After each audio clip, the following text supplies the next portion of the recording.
सुजानपुर के पूर्व विधायक एवं भाजपा के नेता राजेंद्र राणा की अगुवाई में सुजानपुर भाजपा ने मुख्यमंत्री सुक्खू द्वारा 2 वर्ष पूर्व 5 मार्च के दिन ही सुजानपुर में आकर 6 घोषणाएं की थी, लेकिन आज दिन तक कोई भी घोषणा पूरी नहीं की गई है।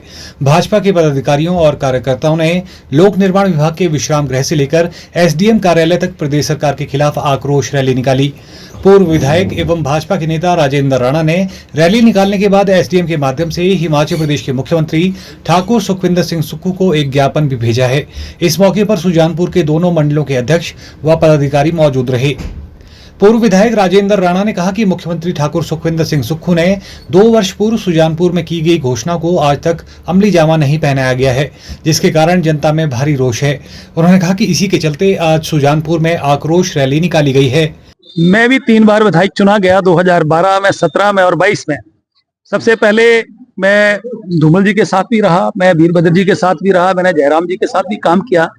सुक्खू जी ऐसे मुख्यमंत्री हैं कि जिन्होंने 2 कीर्तिमान स्थापित किए कि मुख्यमंत्री बनने के तुरंत बाद इन्होंने हिमाचल प्रदेश के जो पिछली सरकार ने 1000 के करीब पब्लिक इंटरेस्ट में जो इंस्टीट्यूशन खोले थे उनको बंद कर दिया। सुजानपुर में आईपीएच का डिवीजन खुला था जो कि जल शक्ति के नाम से अब जाना जाता है, और बिजली बोर्ड का डिवीजन खोला था, दोनों आते बंद कर दिए जो कि वर्किंग में आ गए थे। और दूसरी बात यह है कि दूसरा कीर्तिमान इन्होंने स्थापित किया कि हिंदुस्तान में सबसे ज्यादा झूठ बोलने का कीर्तिमान मुख्यमंत्री सुखविंदर सिंह सुक्खू ने स्थापित किया।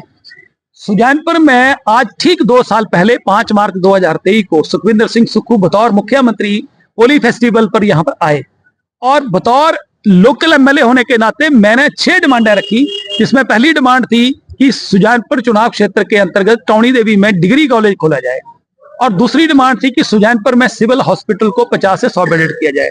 तीसरी डिमांड थी कि सुजानपुर में आधुनिक बस अड्डा बनाया जाए, लोगों को परेशानी होती है।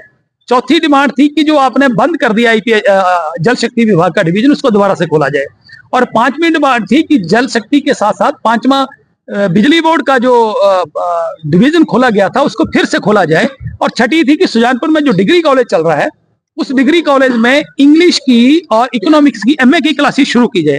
6 घोषणाएं मुख्यमंत्री ने अपने मुंह से करी, मैंने डिमांड रखी, उन्होंने घोषणाएं करी। आप बताइए कि 2 साल गुजर गए और 2 साल में कोई भी काम 6 घोषणाओं पे नहीं हुआ, तो इससे झूठ सुजानपुर की जनता के साथ क्या हो सकता है। सुजानपुर के जनता के यहाँ की जनता भी टैक्स पेयर्स है, वो भी पैसा देते हैं, सरकार के खजाने में पैसा जाता है, यहाँ के लोगों का भी हक बनता है। तो यहाँ के लोगों के साथ मुख्यमंत्री धोखा कर रहे हैं, झूठ बोल रहे हैं। और इसी तरीके से जब चुनाव हुए, उपचुनाव हुए, 1500 रुपए के फार्म भराए गए। आज महिलाएं गांव-गांव में जाके परेशान हो रही हैं कि हमने इतने पैसे भी खर्चे और पैसे भी नहीं दिए, और वोटों के नाम पर हमें ठगा गया। तो दूर की बात है, इन्होंने डबल बिल जो है बिजली के देना शुरू कर दिए, बिजली के नाम पर इन्होंने लोगों को ठगा।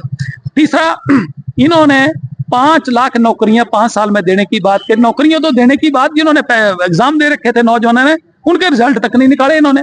और इसके अलावा 2 रुपया किलो गोबर खरीदने की किसानों से बात करी, 100 रुपया प्रति लीटर दूध खरीदने की बात की, हर जगह झूठ बोला। इसलिए सुखविंदर सिंह सुक्खू जी को भारत सरकार दे चाहे कांग्रेस हाईकमान दे, इनको जो है एक गोल्ड मेडल जो है वो झूठ बोलने का दिया जाना चाहिए। आज सुजानपुर की जनता सड़कों पे है और लगातार ये रोष प्रदर्शन आगे बढ़ेगा, क्योंकि सुजानपुर की जनता का भी हक मानते हैं, और अपने हक के लिए लोकतंत्र में अधिकार है कि आप अपने हक की लड़ाई लड़ सकते हैं।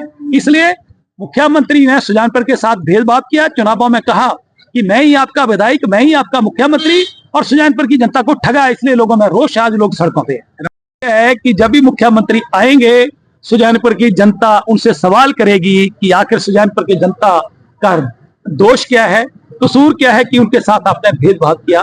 तो मुख्यमंत्री आए, उनका स्वागत है, परंतु आने से पहले सुजानपुर के साथ किए वायदों को पूरा करें, अन्यथा सुजानपुर की जनता तो सवाल करेगी। Bureau report, channel 9, Hamirpur.